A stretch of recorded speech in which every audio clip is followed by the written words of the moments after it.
I really wish somebody would have asked me on national television whether or not I agree with the Bush doctrine.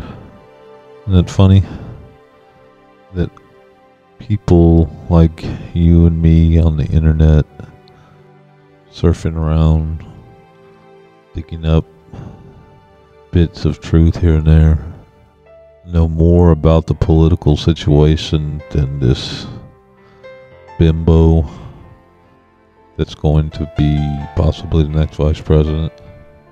Those people are not really in charge, I don't think. I mean, Cheney maybe, but Bush? I mean, no. The strategies, the goals and objectives of the United States government are laid out decades in advance. They're not living day to day. They want you to live day to day, commercial to commercial. Next, exaggerated nothingness, cloud of vapor to the next jolt to the instinctual subliminal nervous system, which will override any rational functioning of the cerebellum, to the next sex. Think about sex. You want sex, don't you? Don't you want? We give you what you want.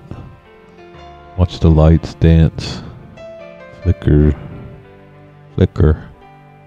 Watch the lights dance and flicker. So, if Charlie Gibson were to ask me what I think about the Bush doctrine, I would say, well, Mr. Gibson, I have to tell you the truth.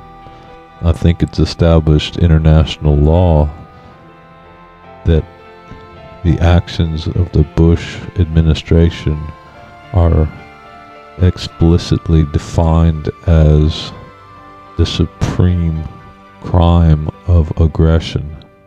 That to preemptively invade another nation is an act of aggressive war defined by us after World War II as the supreme crime of aggression. See, it was hard for us to really pin anything on the Germans because we were doing the same shit. We couldn't hang them for bombing London, say, after we had firebombed Dresden. And World War II was the first time when civilians died more than soldiers.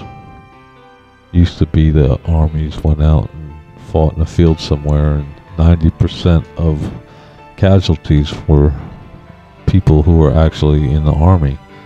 That's flip-flopped now. In Iraq, 90% of the casualties are civilians.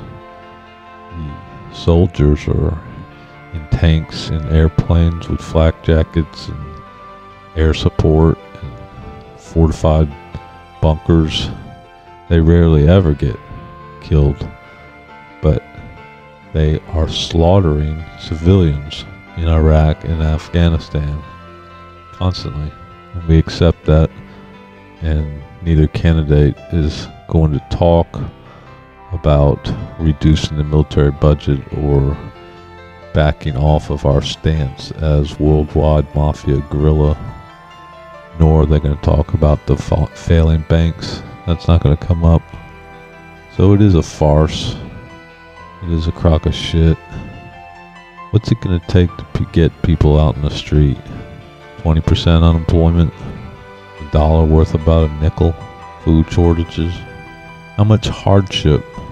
How much cold reality is it going to take to pop that bubble, to wake people up from the hypnotized couch trance, the world of zoom zoom, 30 seconds of fantasy wanting?